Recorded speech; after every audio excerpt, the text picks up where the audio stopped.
Next, I would like to invite Diana, you to come up next.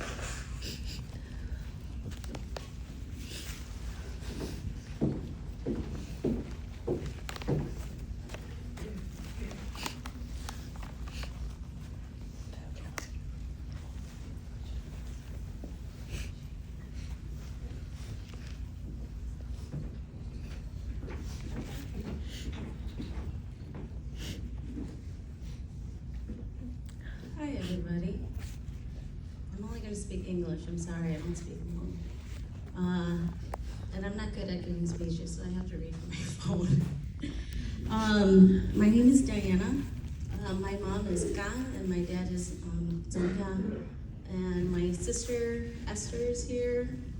My brother Daniel's not here. He went back to California today.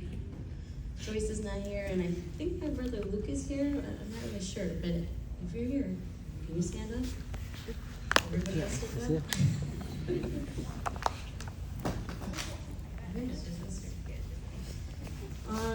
Okay, so I was nominated by my siblings to share a memory with Grandma. For those of you who don't know, my husband died 8 weeks ago, so I have to be honest, I'm not in the best emotional capacity to do this, but I think sometimes it's necessary to fake it until you make it, so I'm just gonna try to do that for the next 3 minutes. I have a lot of memories with Grandma, but I couldn't really pinpoint a particular one to share, so I kind of just examined some core memories and wanted to share some of them. So first of all, my very first memory of Grandma was when I was 4.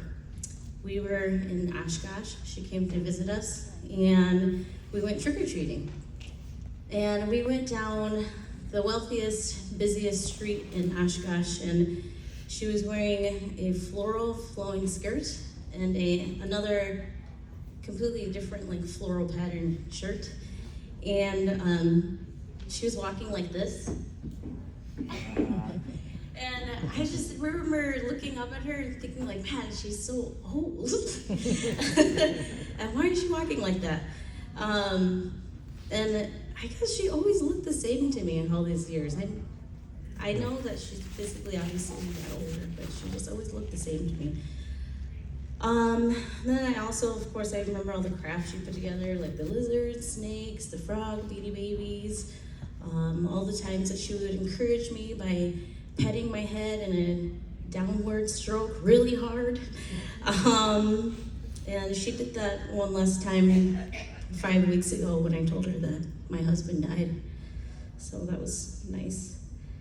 Another memory I have of Grandma is when we were in Georgia for our family reunion like a decade ago or so.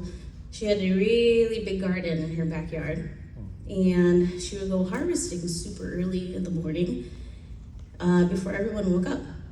And my late husband Jonathan made it a big deal to set his alarm at 5 o'clock so he could go harvest lemongrass with her. And he was so excited to have this honor with her. I didn't understand it, but he could hardly sleep. And the other day I was just watching videos of him. He was going pacing in and out of the garage, asking me to translate stuff that I had no idea to say. I have no idea what Grandma thought about him, like this excited, small Jewish white boy, you know, why he wants to be harvesting lemongrass with her. But it was really meaningful for her to have that experience with her. He always wanted to hear Hmong proverbs from her, and she would laugh whenever he would ask her questions. But I really appreciated her love of my late husband. Even though they couldn't speak the same language, they came from totally different cultures, and just overall had vastly different life experiences. It was a really special bond that they had together. I really appreciated that. I'll never forget it. So I wanted to close out my thoughts by repeating something that I said in my eulogy at Jonathan's funeral. Grandma's passing is a pivotal moment in time for our family. Things will never be the same without her. I mean that for the grandkids, the future generations to come, but I especially mean that for her children, all of the aunties and our dear Uncle Paul.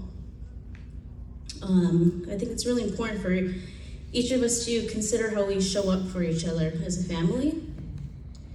We all can share one experience but have a totally different story. That's both the beauty and the pain of life. Fortunately, for the end of Grandma's life, we were anticipating her passing for a long time, so we all got to pay our respects.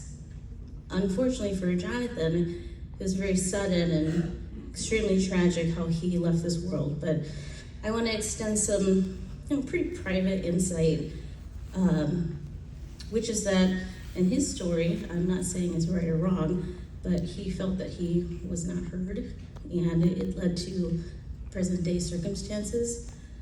And I wish that God gave me and many others more time to pay respects to his concerns like Grandma got.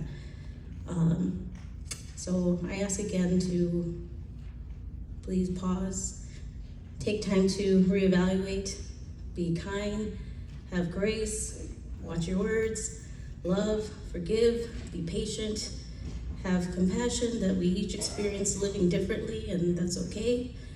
Somehow find a way to have peace in the beautiful struggle of life. Let's work to love each other unconditionally and be intentional in expressing our love and appreciation for one another, even when challenges present themselves, because it's happened and it'll continue to happen in our future. So with that said, I love you all, and thank you.